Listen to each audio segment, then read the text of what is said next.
भद्रं मनोऽपि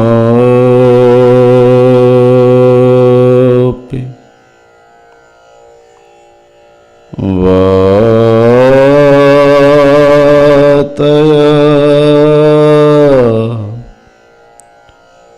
मनाः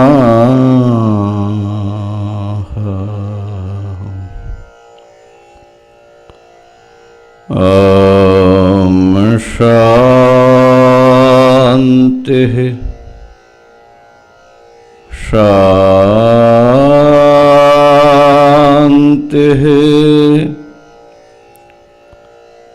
शान्तिः। शङ्करं शङ्कराचार्यं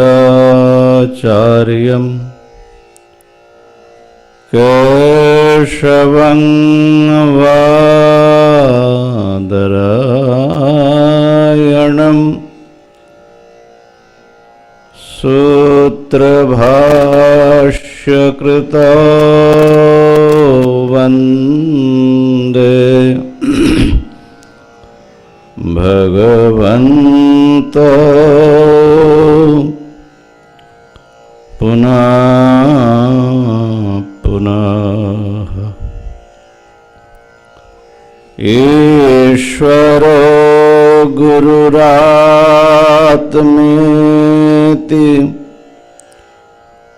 मूर्तिभेद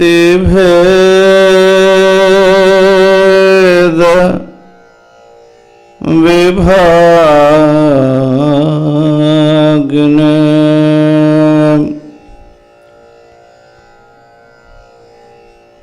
व्योमवद् व्याप्तदेहाय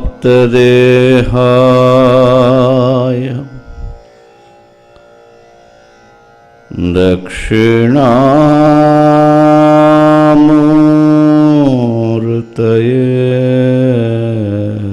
नमः।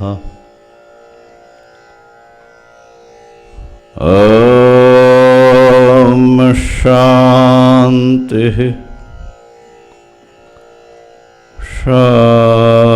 शान्तिः शान्तिः।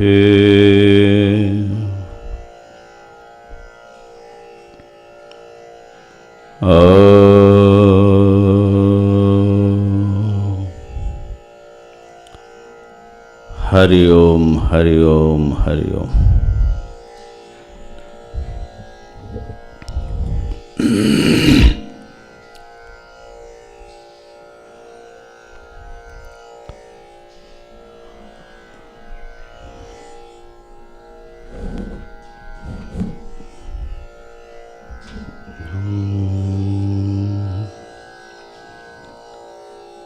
हम लोग विवेक चूड़ामणि के अनुसार आत्मानात्म विवेचन कर रहे हैं। अनात्मा है तीन शरीर, स्थूल, सूक्ष्म और कारण शरीर। इन तीनों को शरीर के रूप में, अनात्मा के रूप में, माने आत्मा से भिन्न रूप में पहचानने पर आत्मा उससे भिन्न है, इसका विवेक होता है। और विवेक ज्ञान होने पर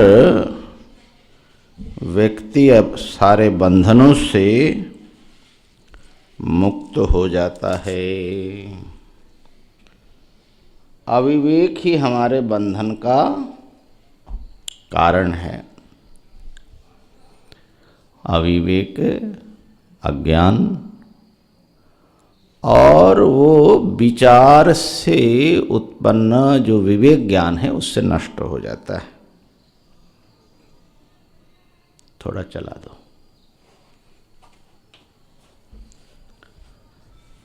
और ये आत्मानात्म विवेचन करना ये अत्यंत दुर्लभ, अत्यंत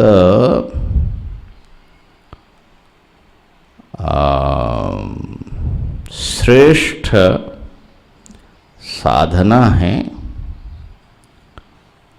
ये जब हम लोगों ने विवेक चूड़ामणि प्रारंभ किया था, वहाँ पर जो शायद दूसरा श्लोक है ना, जंतु नाम नर जन्म, द्वितीय जो श्लोक है, उसमें ये बताया कि सब प्राणियों में मनुष्य जन्म प्राप्त करना दुर्लभ है, उसमें भी पुरुष होना, उसमें विप्रता को प्राप्त करना, और फिर वैदिक धर्म मार्ग में निष्ठा रखना, फिर विद्वान होना, और उसके से भी श्रेष्ठ है आत्मानात्म विवेचनम। और आत्मानात्म विवेचन से फिर जो स्वानुभव है, माने साक्षात्कार, जो उसका आत्मानात्म विवेक का परिणाम है, फल है, वो और दुर्लभ है। और स्वानुभव से ब्रह्म रूप से ब्रह्मात्मना संस्थिति, जिसको मुक्ति कहा जाता है, वो तो शत जन्म कोटि सुकृतैः पुण्यैर्विना लभ्यते। सैकड़ों करोड़ों जन्म के पुण्य इकट्ठे होने पर ये प्राप्त होता है। तो अगर भगवान शंकराचार्य को, उनकी बात को हम प्रमाण माने, तो कहना पड़ेगा कि आप लोगों ने करोड़ों करोड़ों जन्म में कुछ पुण्य ऐसा किया होगा जिससे आप आत्मानात्म विवेचन में लगे हैं। इतना दुर्लभ चीज़ है। तो हम लोग कहाँ पहुँचे थे? कारण शरीर के निरूपण में पहुँच गए थे। 110वां श्लोक विवेचन हो गया, उसका थोड़ा सा वो त्रिगुण का थोड़ा विवेचन करके आगे चलेंगे। उच्चारण कर लीजिए। अव्यक्त नामनी परमेश शक्तिर्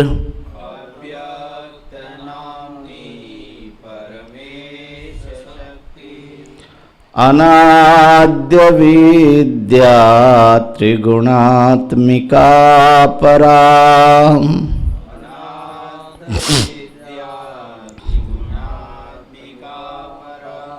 कार्यानुमेया सुधियैव माया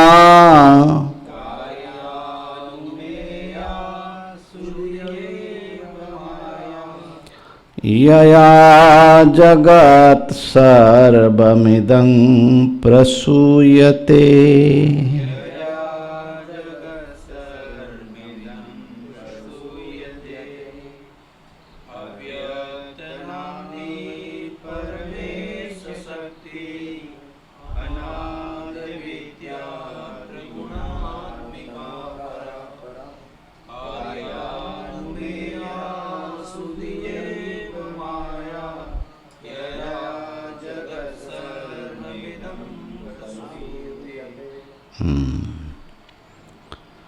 तो अव्यक्त नाम वाली परमात्मा की शक्ति हैं जो अनादि हैं, अविद्या रूपा है, त्रिगुणात्मिका है और श्रेष्ठा है।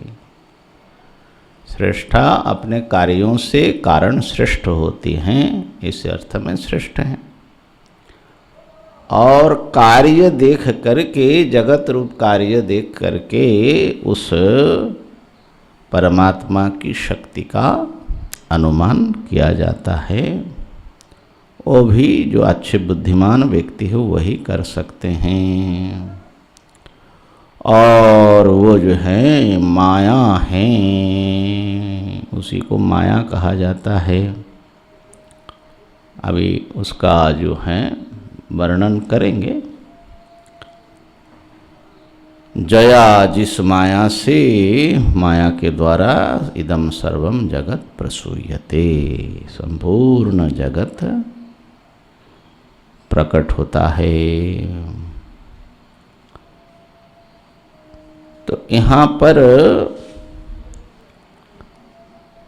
जो अव्यक्त हैं, अव्यक्त इस जगत का विचित्र नाम रूप से युक्त इस जगत की आदि अवस्था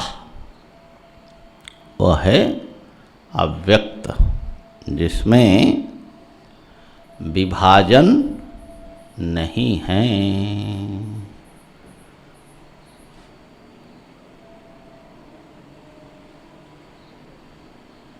बहुत बार ये प्रश्न होता है, जो लोग विचार करते हैं उनको इस प्रश्न से दो चार होना पड़ता है कि वेदांत ने आकाश को भी कार्य माना। कार्य, हमारे शास्त्र में आकाश भी उत्पन्न हुआ। अब जब आकाश नहीं था तब कैसा रहा होगा, ये नहीं कल्पना में आती। आकाश जब उत्पत्ति नहीं हुई तब कैसा हुआ, कैसा रहा?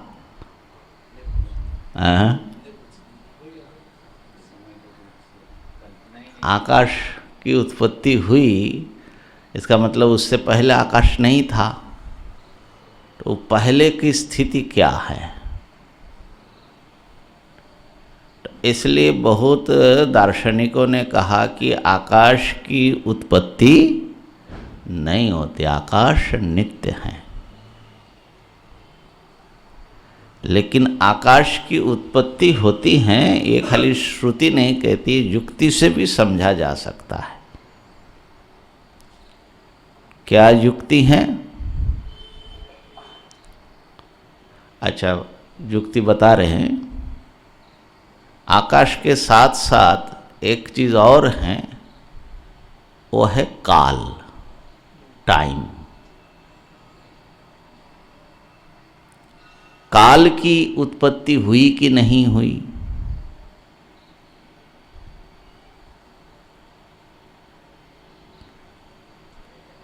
तो काल हाँ, निर्धारण तो सूर्य से होता है, वो तो मापने की बात है।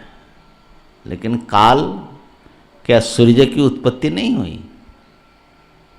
उत्पत्ति तो उससे, उत्पत्ति से पूर्व क्या काल नहीं था? नहीं तो उत्पत्ति से पूर्व आप सोचोगे कैसे? जब आप कहते कि उत्पत्ति से पूर्व, आप काल की बात कर रहे हैं ना। तो काल भी नित्य माना जाता है। माने वेदांत को छोड़ करके अन्य दर्शन के अनुसार आकाश और काल दोनों नित्य पदार्थ हैं। लेकिन वेदांत शास्त्र में आकाश को जन्य पदार्थ माना। उत्पत्ति हुई है और प्रलय में नष्ट हो जाएगा। और काल के बारे में उसका विवेचन भिन्न भिन्न प्रकार से किया, लेकिन इतना है वेदांत में कि एक ब्रह्म के अतिरिक्त और कोई नहीं था। उत्पत्ति से पूर्व केवल मात्र एक सत वस्तु था, ऐसा वेदांत शास्त्र में आया। सांख्यों ने तो खैर काल को अलग तत्व ही नहीं माना, इसलिए उनके वहाँ कोई समस्या भी नहीं है। वैसे भागवत में माना है, काल को तत्व माना। तो जो भी हो वो तो भिन्न भिन्न दर्शन है, लेकिन आकाश जब नहीं था, काल जब नहीं था, ऐसा सोचना बुद्धि हमारी वहाँ तक पहुँच नहीं पाती है। अब सोचने की कोशिश करना तो, लेकिन वेदांत शास्त्र में इसका सुंदर प्रतिपादन किया। ब्रह्म सूत्र में भगवान बादरायण ने इस संशय का निराकरण किया कि आकाश भी उत्पन्न हुआ। तो कैसे? बोले आकाश जो है वो विभक्त पदार्थ है कि नहीं, अन्य पदार्थों से आप उसको अलग करके उसका स्वरूप समझ सकते हैं कि नहीं, आपकी बुद्धि उसको पकड़ती है कि नहीं। क्या आकाश पृथ्वी है? नहीं, पृथ्वी के भीतर घुसा है वो बात दूसरी बात है, लेकिन पृथ्वी तो नहीं है आकाश। आकाश जल है क्या? तेज, वायु नहीं है। आकाश का स्वरूप हमारी बुद्धि में इन सब पदार्थों से बिल्कुल अलग निश्चित होता है। तो आकाश एक विभक्त पदार्थ है। विभक्त माने अन्यों से बिल्कुल अलग उसका स्वरूप हमारे ज्ञान में आता है। तो इसका मतलब है आकाश व्यक्त है। व्यक्त कल क्या बतलाया था? जिसका विभाग अलग करके जिसको हम समझे दूसरे पदार्थों से। और नियम यह है कि यद विभक्तम तत् जन्यम, जो विभक्त पदार्थ हैं वो अवश्य ही उत्पन्न हुआ। ध्यान में आ गई बात? यद विभक्तम तत् जन्यम। तो आकाश जब दूसरों से अलग हुआ, इसका मतलब ये हुआ कि आकाश की उत्पत्ति माने हम लोग मूल तत्व में जब पहुँचेंगे वहाँ कोई भी विभाग नहीं मिलेगा। जब आप अविभक्त पदार्थ में पहुँचेंगे तो आप मूल कारण में पहुँच गए। आकाश तो ऐसा नहीं है। तो इसका मतलब है कि आकाश, जल, पृथ्वी आदि का विभाग कुछ भी जब नहीं था, वो तत्व है मूल कारण। तो इसलिए आकाश भी उत्पन्न हुआ। बात पकड़ में आ रही है? चिंतन करोगे तो उसका बढ़ जाएगा, आत्मसात हो जाएगा। इसी प्रकार काल भी आपको दूसरे पदार्थों से बिल्कुल अलग उसका स्वरूप आपको मालूम पड़ता है कि नहीं? काल तो आकाश नहीं है, काल तो वस्तु नहीं है, काल बिल्कुल एक अलग चीज है। ठीक है ना? तो इसका मतलब है काल भी व्यक्त हैं, और जो व्यक्त होगा वो उत्पन्न जरूर हुआ, और उसका जो उत्पन्न हुआ उसका नाश भी अवश्य होगा। तो इस प्रकार से सृष्टि के मूल जब हम विचार करते हैं तो हम एक अव्यक्त पदार्थ में पहुंचते हैं, जहाँ पर किसी भी प्रकार का कोई विभाग नहीं था। आगम शास्त्र में कई जगह पर मयूरांड रसोपमा, हमने एक बार सुनाया भी था। मयूर के अंडे के भीतर जो रस है, अंडा फोड़ो तो पानी पानी,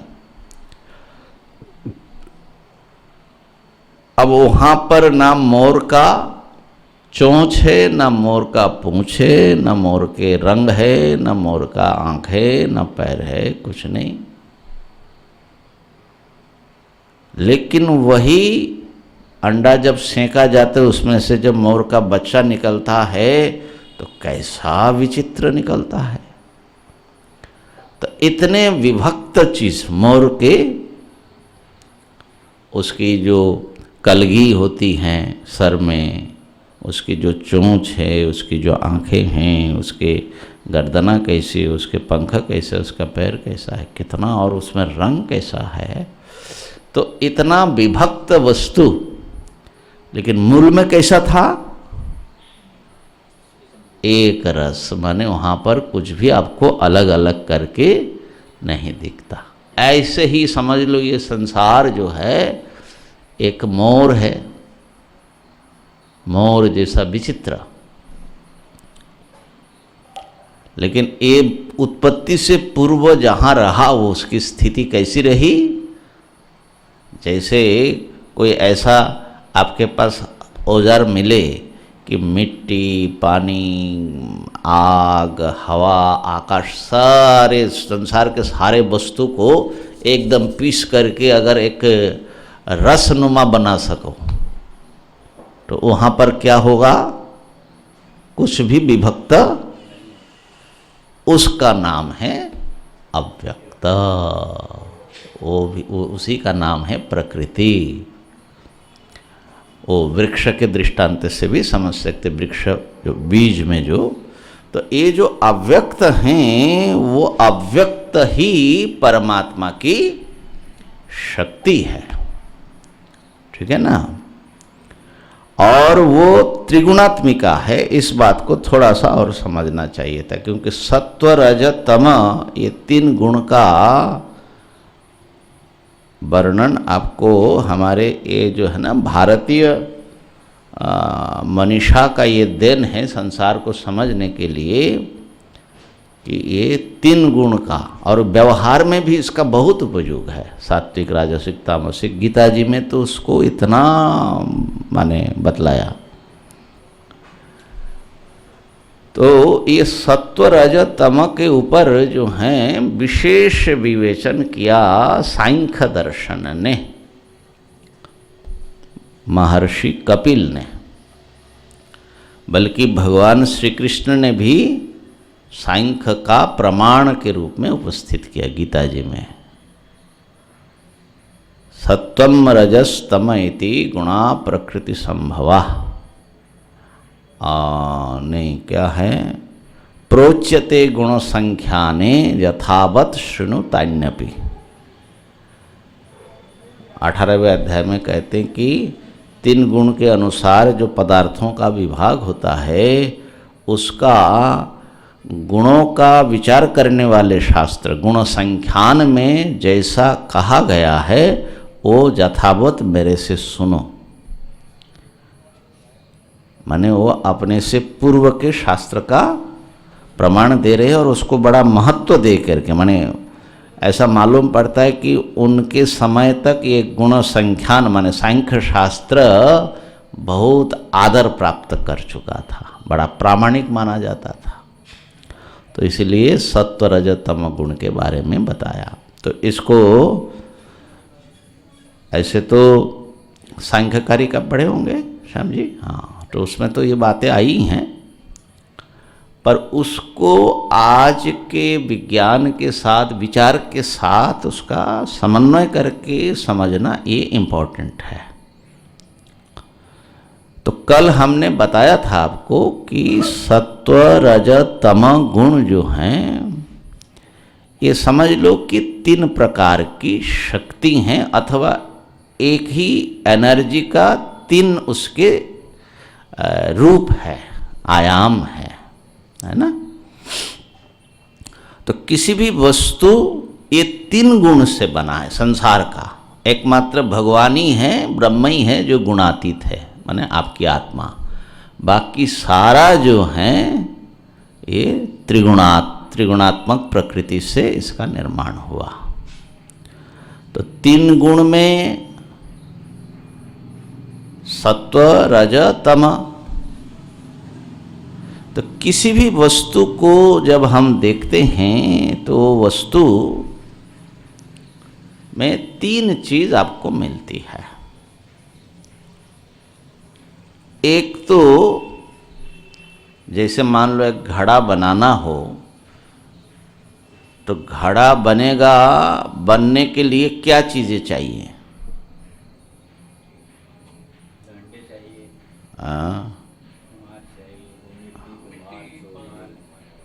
पहले आपको डंडे की याद क्यों आई?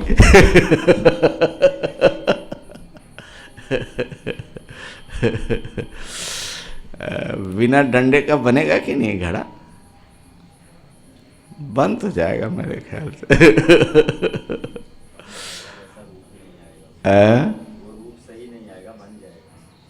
नहीं, डंडे का काम क्या है? वो जो चाक है उसको घुमाना, तो अगर मान लो डंडा नहीं मिला तो हाथ से नहीं घुमाता है।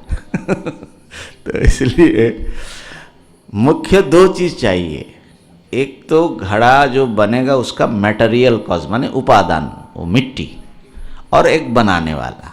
दो चीज हो तो घड़ा बन जाएगा। अच्छा, उपादान कारण जो होता है वो तो कार्य के रूप में बन जाता है, वो कार्य बनता है। लेकिन निमित्त कारण की क्या आवश्यकता है? वो क्या करता है? माने कुम्हार क्या करेगा? उसकी क्या जरूरत है?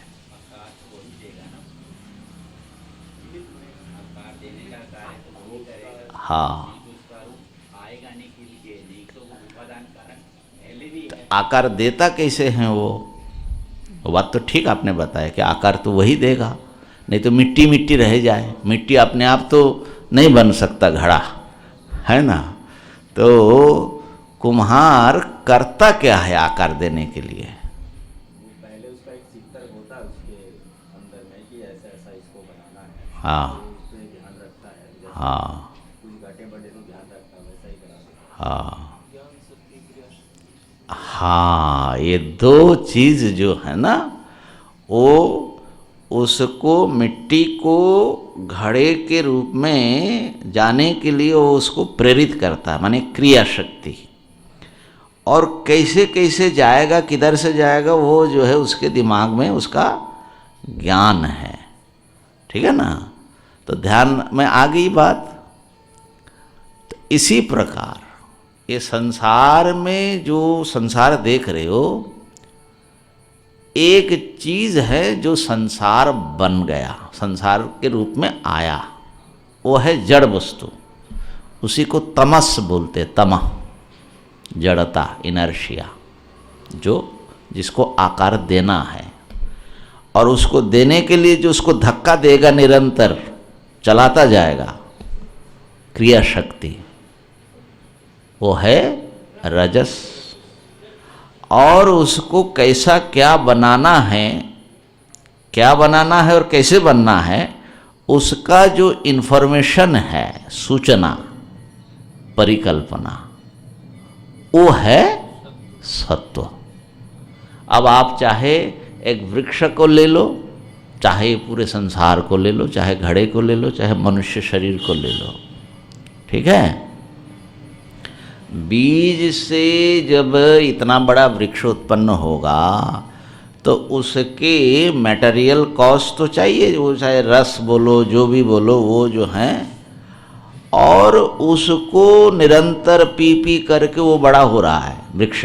माने बीज से अंकुर आया, वो आया, तो उसके भीतर निरंतर क्रिया हो रही है। और क्रिया भी एक खास ढंग से होगा जिससे ये वृक्ष का रूप ले सके। ठीक है ना? तो इसको आधुनिक विज्ञान की भाषा में हम कह सकते हैं, जैसे इंसान के भीतर एक कोश में जीन बोलते हैं, वो उसको हिंदी में क्या बोलते हैं? तो कोश के भीतर एक चीज है जिसमें हमारा शरीर कैसा होगा, आँख कैसा होगा, कलर कैसा होगा, हाथ पैर कैसा होगा, कितनी लंबाई होगी, सब उसके भीतर लिख करके समझ लो डाल दिया गया है, लिखा हुआ है।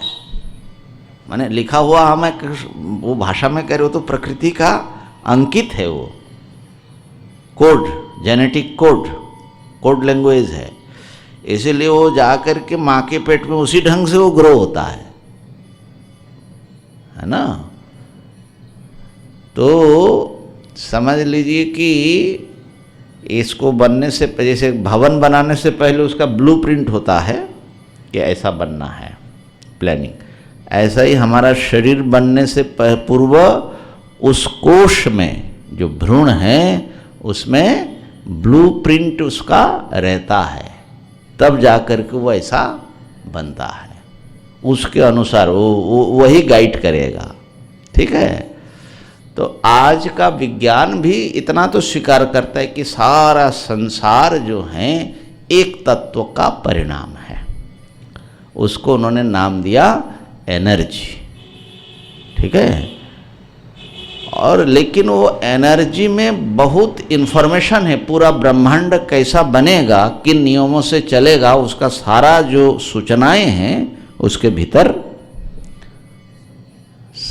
भीतर विद्यमान है हर पदार्थ में। तो आश्चर्य हमको ये लगता है कि हमारे मनुष्यों ने हजारों साल पहले कैसा महसूस किया कि इसके भीतर ज्ञान भी रखा हुआ है। उसको सत्वगुण कहा जाता है।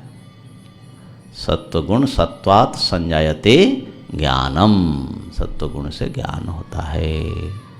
तो इस प्रकार से ज्ञान चाहिए, माने इन्फॉर्मेशन, क्रिया शक्ति चाहिए, निरंतर एक्टिविटी चलती रहनी चाहिए, और एक कोई ऐसा जड़ पदार्थ चाहिए, जड़ता, जो उसको जैसा बनाए वैसा बन जाए, वैसा खड़ा रहे। तमस, जिसमें न गति हो, जो माने बदल न जाए, और जो उसमें प्रकाश भी नहीं है, प्रकाश का सप्लाई दूसरे से होती है। तो इस प्रकार से कल हमने बताया था कि क्रिया विरोधी, माने उसको रोकने वाली एक चीज़, तो वही समझ लो। तो इस प्रकार से ये सारा संसार, ये तीन जो शक्ति कह लीजिए, फोर्स कह लीजिए, उसी से बना है सब। अब ये तीनों शक्ति इकट्ठे रहती है, और समझ लीजिए कि शक्ति उसके पास कितनी है, कितना दुनिया बना सकता है। ये जो शक्ति है त्रिगुण, ऐसा असंख्य ब्रह्मांड निर्माण करती हैं और अपने में विलीन कर लेती है। माने ये शक्ति जो है अनंत है, माने उसका भंडार कभी खाली नहीं होता। इसको नित्य माना गया इस अर्थ में। विज्ञान भी कहता है energy can not be created nor be destroyed. Energy जो है उसको आप न पैदा कर सकते न उसको नष्ट कर सकते, खाली उसका ट्रांसफॉर्मेशन होता है, बदलना, रूपांतरण होता है। वही समझ लो कि हमारी ये माया शक्ति अव्यक्त नाम वाली चीज़ है। इसको सांख्यों ने प्रकृति अथवा प्रधान शब्द से कहा। ठीक हो गया। अब इसमें जो है वेदांत एक विशेष बात और करती है। वेदांत ये कहते हैं कि ये परमेश्वर की शक्ति है। सांख्यों ने ऐसा नहीं माना। सांख्यों ने प्रकृति को, माने एनर्जी को, एक स्वतंत्र और सत्य पदार्थ, माने अपना अस्तित्व रखने वाली और स्वयं चलने वाली, वो किसी के कंट्रोल में नहीं है। लेकिन हमारे यहाँ वेदांत शास्त्र में ये परमेश शक्ति, परमात्मा की शक्ति है, माने एक शक्तिमान है, उसके कंट्रोल में है ये। ठीक है ना। और दूसरी बात ये अभी कहेंगे कि ये असल में जैसे तब फिर दो पदार्थ हो गया कि नहीं, एक परमात्मा चैतन्य स्वरूप ब्रह्म, और फिर उनकी शक्ति। दो चीज हुआ कि नहीं हुआ? तो फिर तो आपका अद्वैत कैसा रहा? जो श्रुति कहती है एकमात्र सद ब्रह्म ही था, सदैव सौम्य इदमग्र आसीत एकम एव अद्वितीयम, कोई दूसरा था ही नहीं। और सत्य भी वही है ना? एक पदार्थ है, उस शांतम शिवम अद्वैतम चतुर्थम, उसी को जानने से मुक्ति मिलती है। तो फिर ये शक्ति या माया या प्रकृति ये क्या है? निमित्त और उपादान। हाँ, अभिन्न निमित्त उपादान कारण जो है इस सृष्टि का वो वही है, यानी प्रकृति भी उसी की क्रिया है। किसकी? वो उसी का है, वो परमात्मा जिसको हम लोगों ने परम तत्व कहा है। वो जो एक एनर्जी है ना, हाँ, उसी की ये प्रकृति अलग उसी अलग की है।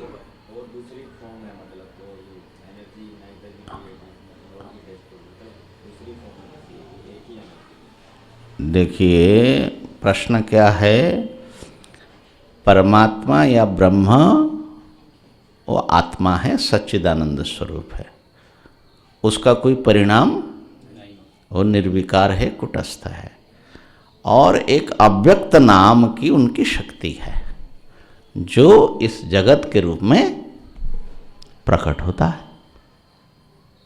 तो ये जो अव्यक्त शक्ति है, इसको अनादि कहा, वो परमात्मा ने उसको बनाया ऐसा कहोगे तो फिर परमात्मा बनाएंगे कैसे? फिर उसमें विकार आना पड़ेगा। माने ऐसा मानना पड़ेगा परमात्मा के पास पहले शक्ति नहीं थी, फिर उन्होंने कोई शक्ति पैदा किया। तो शक्ति पैदा कैसे करेंगे अगर शक्ति नहीं होगी? तो परमात्मा ने बनाया नहीं, परमात्मा ही बनाया।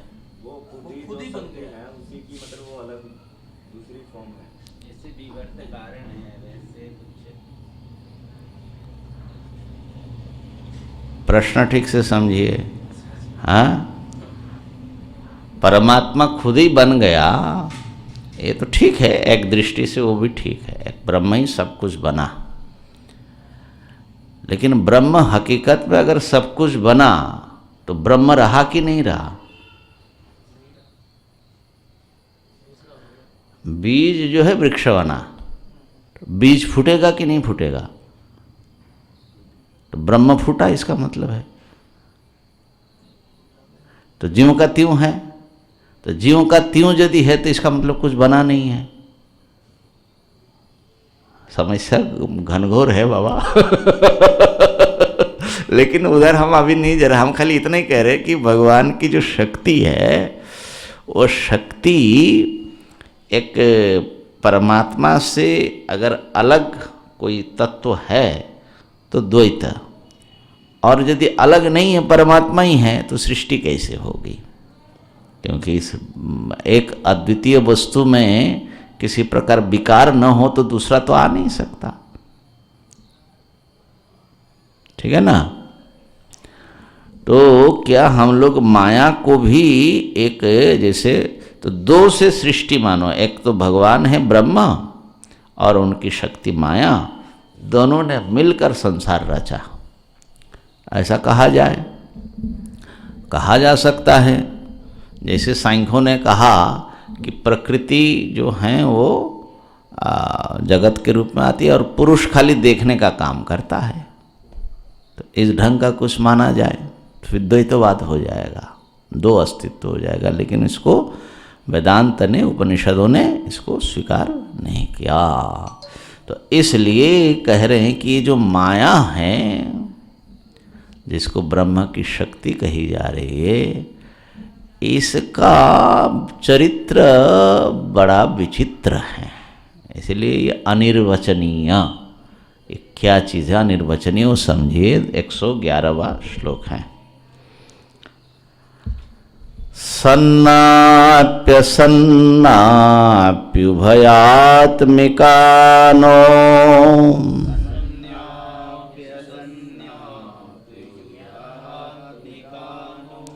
भिन्नाप्यभिन्नाप्युभयात्मिकानो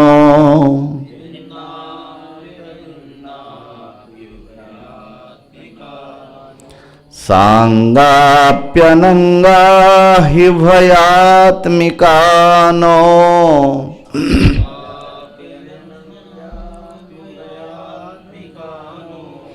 महाद्भुता निर्वचनीय रूपा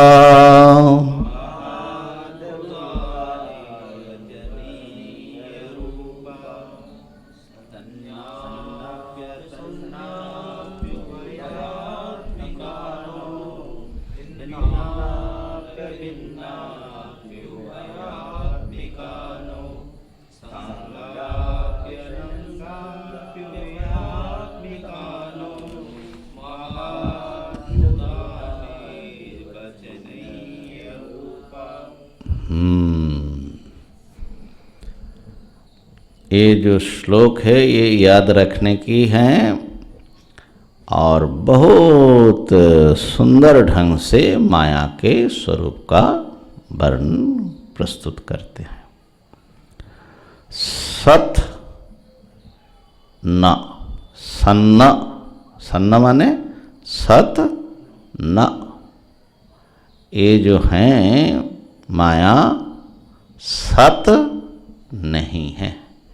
सत माने जो है उसको बोलते सत, सत माने अस्ति, ठीक है ना।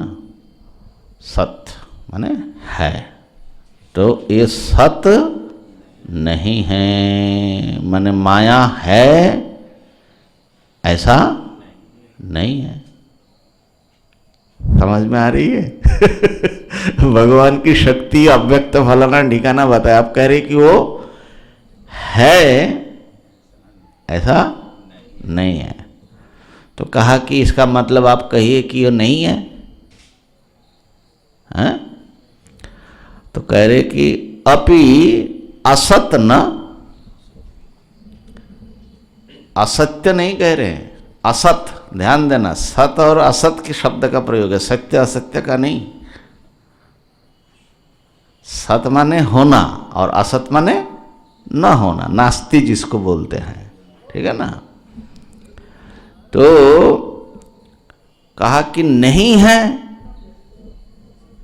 ना, ऐसा नहीं है, नहीं है ये नहीं है। तो कहा कि फिर आप जो हैं ये कहना चाहते कि ये कुछ है कुछ नहीं है ऐसा, तो उभयात्मिका नो। अरे भाई जो है वो नहीं है नहीं हो सकता, और जो नहीं है वो है ऐसा। अब जैसे आप यहाँ बैठे हैं तो आप या तो यहाँ है या नहीं है। अब हम कहें कि कुछ है कुछ नहीं है, ऐसा होगा क्या? ये तो दोनों विरोधी चीज़ है ना। जो चीज़ है वो असत नहीं हो सकता, जो नहीं है वो सत नहीं हो सकता, तो दोनों को मिलाएंगे कैसे? वो तो दोनों बिल्कुल विरोधी स्टैंड है ना। तो इसलिए उभयात्मक भी नहीं है। बहुत लोग इस बात को ना, ध्यान देना, इसको गड़बड़ करते हैं, कह देते कि माया जो है वो सत भी है असत भी है, ऐसा बोल देते हैं। असल में बहुत बड़ा गड़बड़ कर रहे हैं। एक बार एक अच्छे माने महात्मा से, सुपठित महात्मा से हमारा बहुत वर्ष पहले शास्त्रार्थ जैसे हुआ। हम लोग कानपुर में गए थे, तो वो कह रहे थे कि भाई माने जगत और माया दोनों के लिए कि ये जो है सत भी है एक दृष्टि से और असत भी है। हमने कहा ये तो बिल्कुल आप गड़बड़ कर रहे हैं महाराज, ऐसा तो हमारे शास्त्र में बिल्कुल नहीं बताया। बोले क्यों, क्या बताया? बोले ये सत भी नहीं है असत भी नहीं है। तो अब भाई दोनों में जो है होने लगा घमासान। तो हमारे स्वामी जी थे, बुजुर्ग थे, स्वामी परमेश्वरानंद जी, साधना सदन के बड़े विद्वान पुरुष है। तो वो भी आ गए। तो उन्होंने कहा कि स्वामी जी देखिए, हम कह रहे हैं कि ये जो संसार माया को सत भी कहा जा सकता, असत भी कहा जा सकता है। अब प्रणव चैतन्य जी बोल रहे हैं कि ये सत भी नहीं असत भी नहीं है। तो दोनों तो एक ही बात है ना। तो स्वामी जी ने मुस्कुराया, कहा कि ऐसा है, फिर जो प्रणव चैतन्य जी का जो सत है वो अलग चीज है, और आप जो सत समझ रहे वो अलग चीज है, क्योंकि आपका सत जो है वो असत के साथ रह सकता है। माने आप एक ऐसा समझ रहे हो कि वो एक ही साथ में है और नहीं है, तो ऐसा माने आपके दिमाग में सत कुछ अलग है। बोले नहीं नहीं, सत तो वही है, त्रिकाल अबाध्यत्वम सत्यत्वम, माने जो है। तो कहा कि फिर दोनों एक साथ में कैसे रहेगा? है ना। तो ध्यान देना, कभी ये नहीं समझना कि माया है भी और नहीं भी है। ऐसा नहीं, कोई दार्शनिक या वेदांत ग्रंथ ऐसा नहीं बोलता है। वो बोलता है कि माया है ऐसा नहीं है, माया सत माने अस्ति ऐसा नहीं है। बोले असत ऐसा भी नहीं है, अभयात्मक ऐसा भी नहीं है। तो ये चतुर्थ कोटि है, माने ये 3 कोटि हो गया। जो कोई वस्तु है, जैसे ये सत, पुस्तक सत, ये जो तीसरा कोटि ये हाँ सुन लो, पुस्तक है, ये प्रथम कोटि अस्ति। हाथी है यहाँ पर, तो यहाँ पर हाथी असत माने न होना, ये दूसरा कोटि, ठीक है ना। अब एक बुद्धि में आती है कि है और नहीं है, दोनों मिला दिया जाए बौद्धिक रूप से कल्पना करके, उभयात्मक। तो उभयात्मक पदार्थ तो होता ही नहीं है, तो माया उभयात्मक भी नहीं है। तो क्या है? वो चतुर्थ कोटि है, जो जिसको हम कह सकते हैं कि वो सत भी नहीं, असत भी नहीं और उभयात्मक भी नहीं। इन तीनों कैटेगरी से, तीनों माने उसके से ये बिल्कुल एक अलग चीज है। ये चतुर्थ कोटि है, इसको अनिर्वचनीय बोलते हैं। ठीक है, समझ में आई तीसरी कोटि? हाँ, माने सत और असत को एक साथ में मिलाओ तो तीसरी कोटि होती है। माने ये इस ढंग से तीसरा तो मिलता तो नहीं है, लेकिन बौद्धिक कल्पना से मिलाया जाता है। आपको माने व्यवहार में ऐसा चीज मिलेगा नहीं, लेकिन हम लोग बहुत बार ऐसा सोचते हैं। एक व्यक्ति साधु है, अच्छा है, एक दुष्ट है। हाँ भाई, एक व्यक्ति जो है कुछ दुष्ट है, कुछ साधु हैं। अब हम लोग ज़्यादातर इसी में आते हैं, कुछ सही भी है, गलत भी है। तो ऐसा सोच करके वो समझ रहा है कि सत और असत जो है, थोड़ा सत थोड़ा असत मान लिया जाए। ऐसा किसी के दिमाग में ना आए तो उसका भी निषेध कर रहे। नहीं, माया ऐसा नहीं है, कोई थोड़ा सत थोड़ा असत ऐसा नहीं कह सकते, बिल्कुल।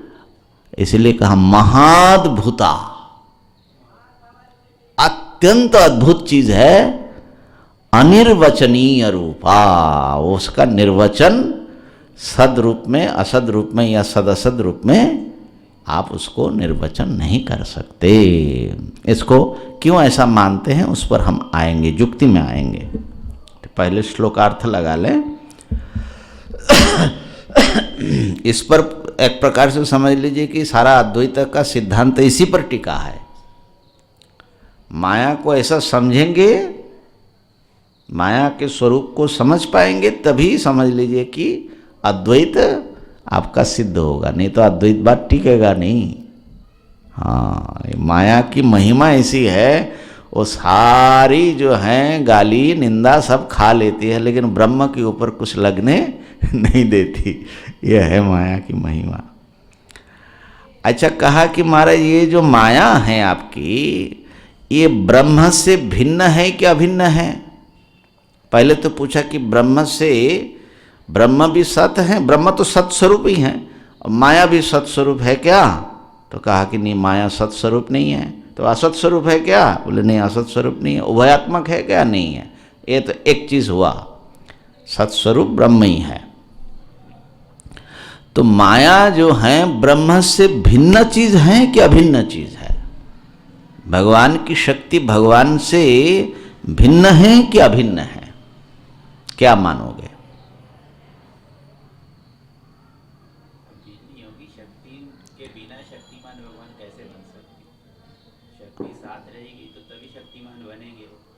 अभिन्न है, आपका पक्ष अभिन्न है। तभी शक्तिमान बनेंगे ना, बिना शक्ति के शक्तिमान कैसे होंगे? माने शक्ति और शक्तिमान एक ही पदार्थ हैं। अभिन्न कहने का मतलब एक ही पदार्थ हुआ, ऐसा मानते हो? एक ही होगा, शक्ति तो उन्हीं में रहेगी ना, शक्ति अच्छा, शक्ति उनमें रहेगी, तो वही तो पूछ रहे, उनमें जिस आश्रय में है और जो रह रहा है वो दोनों एक ही पदार्थ है क्या? हाँ ये सूक्ष्म विचार चल रहा है ना। ऐसे ऊपर ऊपर से बतला दो सब भगवान की शक्ति भगवान से अभिन्न है कहने के लिए, लेकिन समझने की कोशिश करिए कि शक्ति शक्तिमान में आश्रित है। तो जो आश्रित है, आश्रय है, और जो आश्रित है, दोनों एकदम एकदम एक है। अभिन्न कैसे कहोगे? अभिन्न होगा तो एक ही पद प्रयोग करो, खाली शक्ति बोलो तो पूरा बात समझ में आएगी। एक ही पदार्थ है इसका मतलब। लेकिन आप तो ऐसा नहीं मानते, आप तो मानते शक्तिमान माने शक्ति वाला। तो जो वाला है वो अलग और शक्ति अलग, ऐसा मालूम पड़ता है। ठीक है ना? तो इसलिए अभिन्न तो आप नहीं कह सकते। तो क्या भिन्न है? भिन्न है तो वो जो है शक्तिक नहीं हो कहा जाएगा उसको। भिन्न माने एक अलग पदार्थ है, तो दो पदार्थ है और द्वैत फिर हाँ ठीक है। तो आग जो अग्नि है, अग्नि स्वरूप, तो उसमें हाथ डालने पर क्या मालूम पड़ता है? दाहक, दाह होता है। तो अग्नि में दाहिका शक्ति है। तो क्या दाहिका शक्ति और अग्नि एक ही पदार्थ हैं?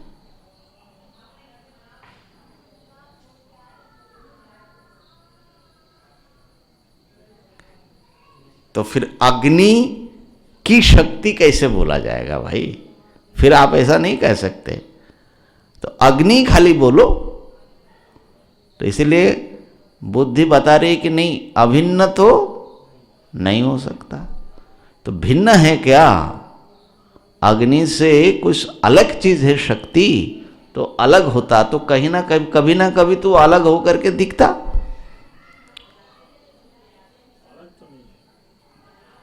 हाँ, तो अलग नहीं है तो क्या एक है? बोले एक भी नहीं है। वही कह रहे हैं भिन्न अपि न, अभिन्न अपि न, और उभयात्मक भी, माने भिन्न भी है कुछ अभिन्न भी है, ऐसा भी नहीं है। क्योंकि जो भिन्न होता है वो अभिन्न नहीं हो सकता, जो अभिन्न होता है वो भिन्न नहीं हो सकता। इसलिए यहाँ पर भी कहा कि वो जो है माया ब्रह्म से भिन्न नहीं, ब्रह्म से एक नहीं, ब्रह्म से भिन्न भिन्न नहीं है। अब एक तीसरी बात बता रहे हैं, सांगापि अनंगा हिभयात्मिका न।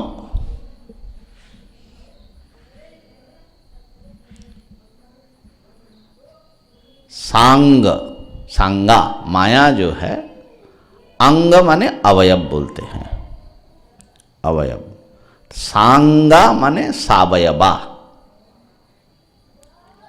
और अनंग माने अंग रहित, अनंगा। तो जैसे संसार में जब हम किसी पदार्थ को देखते, जैसे मान लो ये पुस्तक है, ये पुस्तक जो है सांग वस्तु है, सावयव है। सावयव माने उसके बहुत सारे अवयव हैं, पन्ने हैं, जो मिल करके वस्तु बना।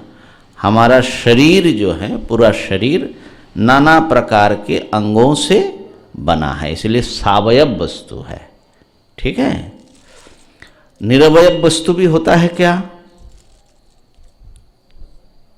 जैसे ब्रह्म तो हमने देखा ही नहीं महाराज।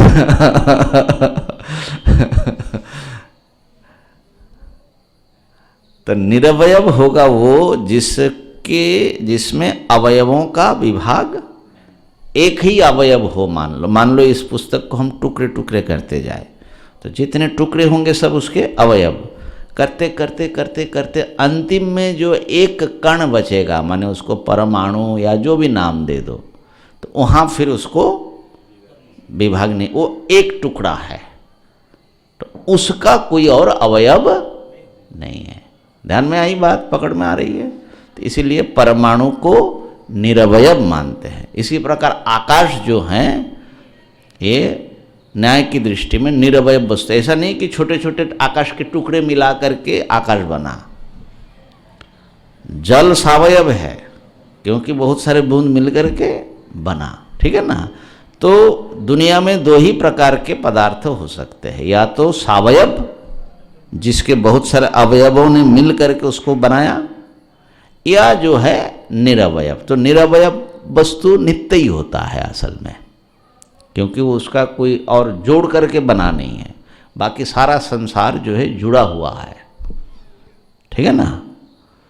तो पूछ रहे कि जो माया आपकी है वो कैसी है?